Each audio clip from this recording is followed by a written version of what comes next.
오늘 저 여러분과 함께 마태복음 8장 23절로 27절 말씀 가지고 어찌하여 무서워하느냐 이 같은 제목으로 함께 말씀을 나누기 원합니다. 제목을 한번 크게 따라 주시기 바랍니다. 어찌하여 무서워하느냐, 어찌하여 무서워하느냐. 지금 우리는 혼돈과 불안의 시대에 살아가고 있습니다. 예수께서 말씀하신 말세에 일어날 징조가 온 세계 도처에서 일어나고 있는 것입니다. 세계 곳곳에서 지진이 일어나고 끊임없이 전쟁의 소식이 들려오고 나라마다 크고 작은 분쟁이 그치지 않고 수많은 사람들이 질병, 가난, 기근으로 고통을 겪고 있습니다. 이 세상에 일어나고 있는 크고 작은 모든 일들을 우리가 다 해결할 수가 없습니다. 우리가 큰 문제 어려움을 당했을 때 우리 힘으로 해결을 하고 몸부림쳐도 문제는 더 커지고 우리 삶의 절망은 더 깊어지게 되는 경우가 많습니다. 문제를 만났을 때, 어려움 당할 때 우리가 믿고 의지해야 될 분은 전지전능하신 하나님 한 분밖에 없습니다. 하나님만이 모든 문제를 해결할 수 있는 것입니다. 하루는 예수님께서 저들과 함께 갈릴리 바다를 건너게 되었을 때 큰 풍랑이 일어났습니다. 이처럼 인생의 풍랑은 예고 없이 다가옵니다. 인생의 풍랑이 다가올 때가 있는 것입니다. 그날은 예수님께서 하루 종일 바쁘게 사역하시고 날이 저물자 예수님께서 말씀하셨습니다. 배를 저어서 갈릴리 바다 건너편으로 건너가자. 그래서 배를 타고 건너가는데 갑자기 큰 풍랑이 일었습니다. 그래서 큰 물결이 덮여 배 안에 물이 가득하게 되었습니다. 8장 23절 24절입니다. 배에 오르침에 제자들이 따랐더니 바다에 큰 놀이 일어나 배가 물결에 덮이게 되었으되. 우리 인생에도 갑자기 고난의 광풍이 불어오는 것입니다. 감당하기 힘든 고난의 풍랑 속에서 마음이 짓눌리고 염려, 근심, 걱정, 불안에 사로잡힐 때가 때때로 우리에게 다가오는 것입니다. 그런데 그 큰 풍랑이 일어난 그때에 제자들의 배에 누가 타고 있었느냐? 예수님이 타고 계셨습니다. 여기서 한 가지 의문이 생겨납니다. 예수 믿고 하나님의 자녀가 되었으면 고난이 없어야 되는 것이 아닙니까? 이렇게 생각할 수가 있습니다. 그러나 크리스천이라고 해서 고난이 다가오지 않는 것은 아닙니다. 성경은 이렇게 말씀합니다. 베드로전서 4장 12절입니다. 사랑하는 자들아, 너희를 연단하려고 오는 불시험을 이상한 일 당하는 것 같이 이상히 여기지 말고. 믿음이 좋은 사람이라 해도 늘 좋은 일만 생겨나는 것이 아닙니다. 때때로 우리의 믿음을 연단시키시기 위해서 주님이 이 고난의 풍랑이 다가오도록 허락하시는 것입니다. 물론 우리가 하나님대로 살지 못하고 잘못된 길로 가고 원망, 불평, 부정적인 생각에 사로잡혀 살면 하나님이 사랑의 채찍을 때리시고 연단의 채찍을 때리셔서 회개케 하시기도 합니다. 그러나 누구에게나 예외 없이 인생의 풍랑은 다가오는 것입니다. 욥은 동방의 의인으로 불렸던 사람입니다. 그런데 사탄이 와서 저 사람이 가진 게 많으니까 저렇게 하나님을 섬기는 척한다고 그를 시험해보자고 했습니다.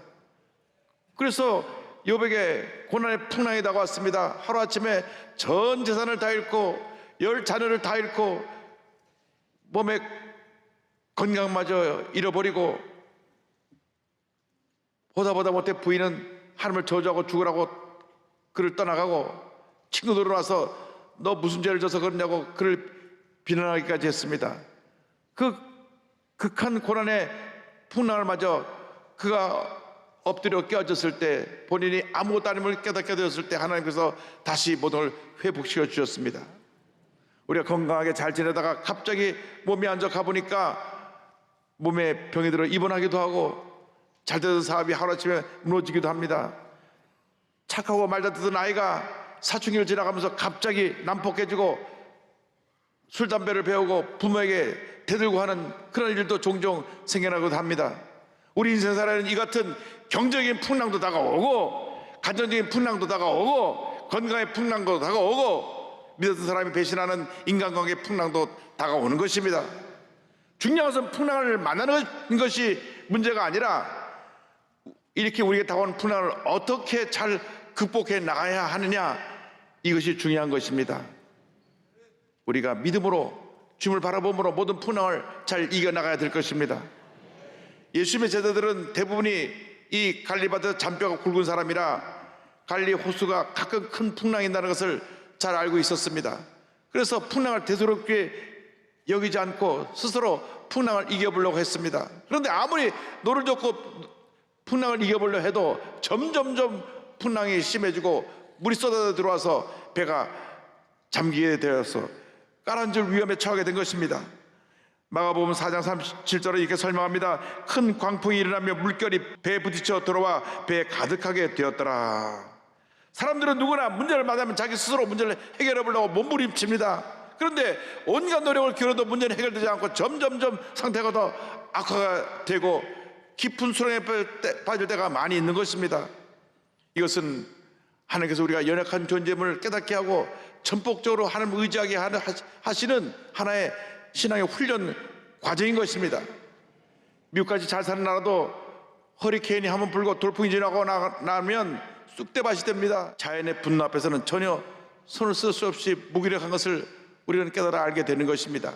우리는 우리의 연약함을 깨닫고 주여 주님께 모든 걸 맡깁니다. 난 아무것도 아닙니다. 두들고 나와야 되는 것입니다. 모든 문제 해결자는 오직 하나님 한 분밖에 없습니다.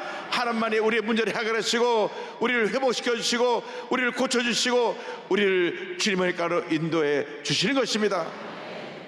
풍랑을 만나서 저들이 더 이상 자기들의 힘으로 어떻게 할 수 없게 되었을 때 그제서야 그 배에 예수님이 타고 계시는 것을 알고 예수님을 깨웠던 것입니다. 예수님은 우리의 풍랑에 만난 배에 함께하고 계시는 구원자가 되십니다.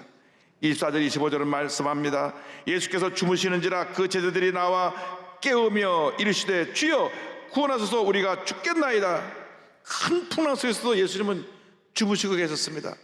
예수님은 하늘과 땅의 모든 곳을 가신 분이시라 풍랑이 다가와도 전혀 염려할 것이 없이 편히 주무시고 계셨습니다. 얼마나 열심히 사역을 하셨든지 피곤이 몰려와서 그 배에서 주무시고 계셨던 것입니다. 그런데 제자들은 자기들의 힘으로 풍랑을 어떻게 이겨보려고 노를 젓고 또 젓고 또 젓다가 배가 물에 가득하고 침몰하기 직전에야 그때야 예수님을 깨웠습니다. 여기서 우리가 생각해봐야 될 것이 바로 제자들의 태도입니다. 자기 힘으로 하다 안 되니까 그제서야 예수님을 깨운 것입니다. 깨우면서 예수님께 원망적으로 말했습니다. 우리가 죽게 되었는데 뭐하고 계십니까? 우리가 죽게 된 걸 돌아보지 않습니까? 우리들의 신앙이 바로 이것이 문제입니다. 인생의 광풍이 다가오면 내 힘으로 이렇게 애써보고 노력하다가 안 되면 불평하고 원망하고 남 탓을 합니다. 우리 인생의 배에 예수님이 함께 타고 계십니다. 예수님이 선장님이십니다. 예수님께 맡기면 예수님께서 풍랑을 잠잠케 하시고 우리를 가장 좋은 길로, 축복의 길로, 은혜의 길로 이끌어 주실 것입니다. 인생의 거친 풍랑을 만났을 때 예수님을 깨우기 바랍니다. 예수님을 깨운다는 것은 예수님께 부르짖어 기도하는 것을 말씀합니다. 주님께 도움을 요청해야 됩니다. 주님, 내가 이런 문제를 만났습니다.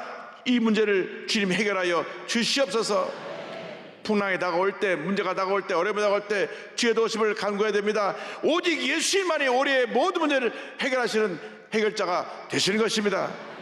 지금 어떠한 풍랑을 만나고 계십니까? 질병의 풍랑을 만났습니까? 가정적인 경제적인 어려움의 풍랑을 만났습니까?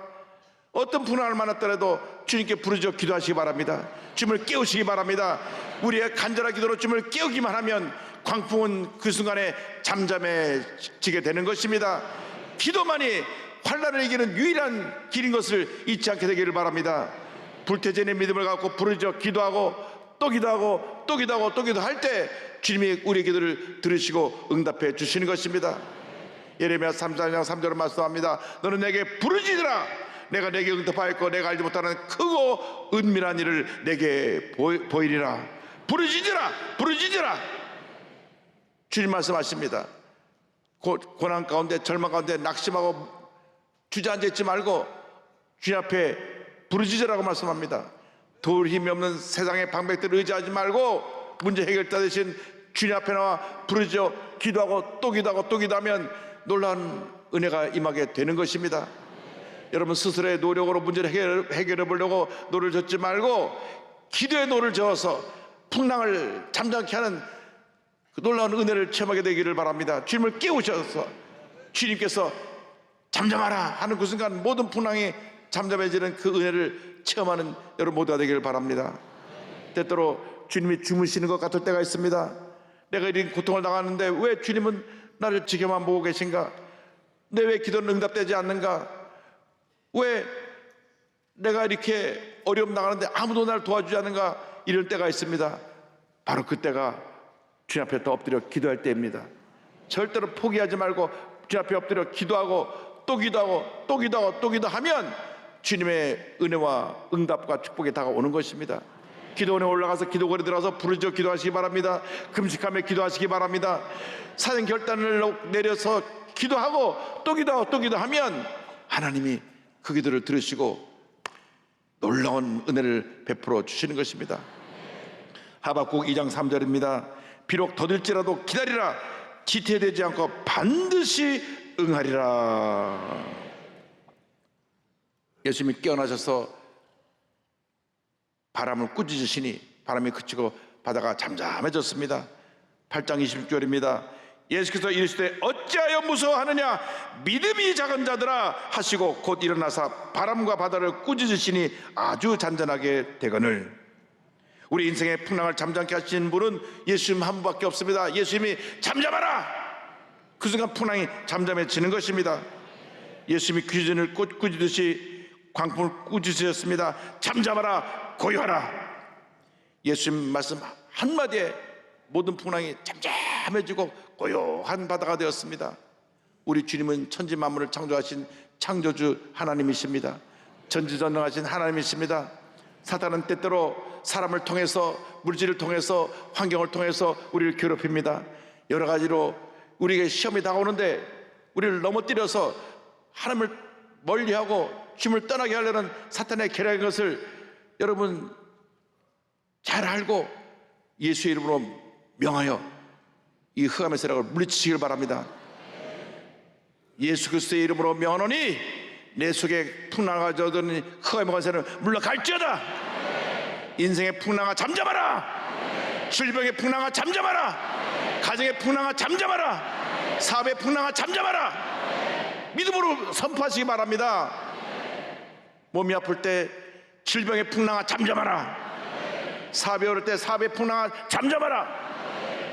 아이들이 속썩이고 가정 문제를 일으킬 때 가정의 풍랑아 잠잠하라. 예수의 이름으로 명령하면 주님께서 우리의 기도를 들으시고 응답하시고 그 풍랑을 잠잠케 만들어 줄 것입니다. 예수님 말씀 한마디면 온 천하가 그 앞에 조용하게 되는 것입니다. 풍랑이 잠잠하게 되는 것입니다. 개인의 문제, 가정의 문제, 생활의 문제, 자녀의 문제, 직장의 문제, 사업의 문제, 여러분 육신의 질문까지라도 주님이 잠잠하라 하면 그 순간 모든 것이 잠잠해지는 것입니다. 문제가 떠나가는 것입니다. 병이 고침받는 것입니다. 사업이 잘 되는 것입니다. 자녀가 잘 되는 것입니다. 믿음으로 선포하시기 바랍니다. 하나님의 말씀은 살아있는 능력의 말씀입니다. 주님의 말씀을 우리가 믿음으로 고백할 때 기적이 일어나는 것입니다. 히브리서 4장 12절을 말씀합니다. 하나님의 말씀은 살아있고 활력이 있어 좌에 나선 어떤 것보다도 예리하여 혼과 영과 및 관절과 고소를 찔러 쪼기까지 하며 또 마음의 생각과 뜻을 판단하느니 말씀했습니다. 늘 이 약속의 말씀을 읽고 묵상하고 믿음으로 선포하시기 바랍니다. 절대 긍정의 믿음을 갖고 말씀을 선포하고 나갈 때 하나님의 놀라운 은혜가 임하게 되는 것입니다. 주님 말씀하셨습니다. 어찌하여 무서워하느냐? 내가 너와 함께하고 있는데 왜 두려워하고 무서워하느냐? 너의 믿음을 어디다 두었느냐 말씀합니다. 어떤 다른 성경 보내보니까 어찌 아직도 믿음이 없느냐 이렇게 기록되어 있습니다. 나와 함께 그렇게 놀라운 하나님의 은혜의 기적의 현장에 그 사역의 자리에서 하나님 일하시는 모습을 보았는데도 불구하고 아직도 믿음이 없느냐? 도력 5개 물고기 2마리로 5천 명 이상의 많은 사람들을 먹이고 10바구니가 남았고 죽었던 사람을 살려내고 내게 다가온 모든 병자를 고쳐야 하는 것을 너희들이 두 눈으로 보았거늘 아직 믿음이 없어서 무서워하느냐? 주님 말씀하십니다. 너희들이 신앙생활을 교회 나와서 10년 20년 신앙생활하면서 조금만 문제 당해도 염려하고 근심하고 걱정할 때 주님 말씀하십니다. 왜 아직도 믿음이 없느냐? 우리 주님만 믿고 나가면 모든 질병은 떠나갑니다. 모든 문제는 해결됩니다. 사업은 안정되고 사업이 다시 번창하게 됩니다.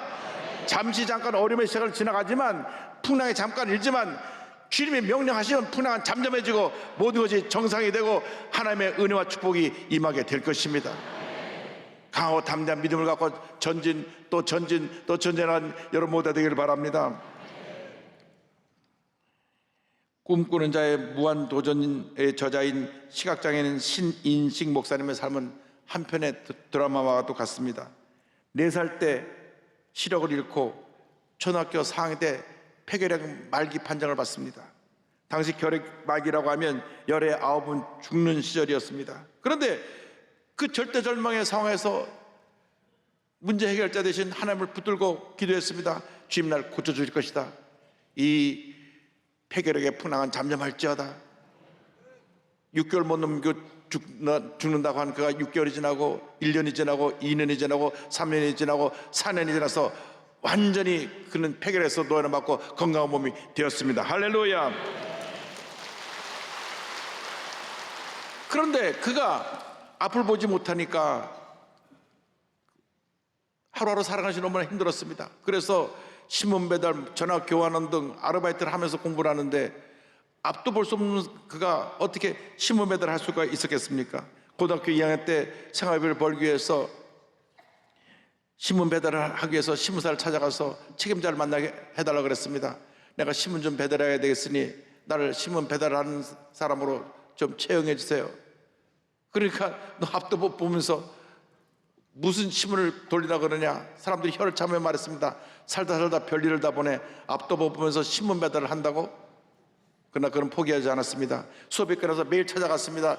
여기 책임자를 좀 만나게 해주세요. 책임자를 만나게 해주세요. 일주일 찾아가니까 책임자를 만나게 해주었습니다. 왜 내가 와서 자꾸 때려 쓰는데 한번 만나주세요. 그러니까 만나자마자 이렇게 말했습니다. 월급은 안 받을 테니 신문 배달만 하게 해 주십시오. 저도 할 수 있다는 것을 보여드리고 싶습니다. 그렇게 해서 우리나라 최초의 시각장애인 신문 배달원이 되었습니다. 보여야 신문 갖다가 가져다 배달할 텐데 보지 못한 사람이 어떻게 신문을 배달합니까? 그래서 처음 150가정에게 신문을 배달하라고 신문을 맡기고 약 10km를 걸어가면서 신문을 배달해야 되는데 첫날 그 지역 담당한 총무가 함께 다니며 길을 가르쳐 집을 가르쳐 주었습니다. 자, 여기 와서 여기 첫 번째 집이다, 두 번째 집이다, 세 번째 집이다 해서 159집을 가르쳐 주었습니다. 그리고 들어가면 그는 저녁 때 나와서 그 아침에 총무가 이끌었던 그것 생각하면서 다시 한 바퀴를 딱 돌면서 150집을 돌아봤습니다. 다음날 또 그 총무가 그를 인도해 주면서 이게 첫 번째 집, 두 번째 집, 150집을 돌았습니다. 이 둘째 날도 그렇게 밤에 나와서 다시 한번 또 길을 복습을 했습니다. 세 번째 날이 되니까 그가 말했습니다. 이제부터는 제가 혼자 배달할 수 있겠습니다. 그리고 본인이 신문지를 가지고 그 150집을 다 돌았습니다. 마지막 집에 가서 신문을 딱 놓고 나오는데 누가 손목을 꽉 잡았습니다. 총무가 불안해서 그 뒤를 따라왔는데 야, 기적이구나. 한 집도 안 틀리고 어떻게 이렇게 다 150집을 다 돌렸냐고.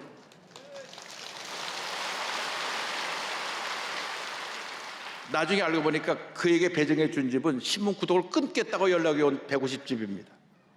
신문 그만 넣으세요 그러잖아요. 신문 넣을 때. 그러니까 신문 구독을 끊기로 한 그곳에 이 아이를 배달을 시켰는데 한 달이 지나도록 신문 구독을 안 하겠다고 한 집이 하나도 없고 신문을 끊으려고 그랬는데 왜 앞을 못 보는 애가 와서 신문을 넣으니까 불쌍해가지고 옆집에 있는 사람들 저 애가 앞도 못 보는데 신문을 넣으니까 너 당신도 좀 봐주라 그래가지고 올해 독자가 늘어났습니다.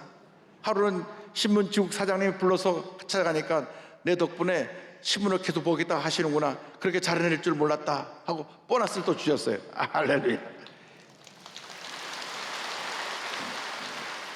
하나님이 주신 월급이라고 생각했습니다. 그때 그런 새로운 꿈을 가졌습니다. 시각장애인들에게 꿈을 줘야 되겠다. 그래서 그는 잘 살게 하는 것보다 영적인 눈을 떠서 복음의 빛을 그들이 발견하게 하고 예수 믿고 변화된 삶을 살게 해야 되겠다. 그래서 고등학교를 졸업하고 나서 1986년에 한국 시각장애인 선교를 설립하여 시각장애인 자녀 돌봄 활동을 올해부터 시작합니다. 시각장애인의 알권리를 실천하기 위해서 테이프 잡지인 사랑의 메아리를 창간하고 1994년에는 세계 최초로 무형 도서관인 종달새 전화도서관, 전화 걸어서 모두 책들을 들을 수 있는 시각장애인을 위한 그러한 도서관을 또 개관했습니다. 그는 수많은 고난을 이긴 비결을 결코 포기하지 않는 믿음이라고 고백을 했습니다. 절대 긍정의 믿음입니다. 그는 이렇게 말합니다. 한치 앞도 보이지 않는 안개 속을 거닐고 있는가? 별거 아니다. 아무리 짙은 안개라도 담으면 물 한 컵밖에 되지 않는다. 절망적인 상황 속에서 그는 절대 포기하지 않고 절대 긍정의 믿음을 갖고 전진을 했습니다.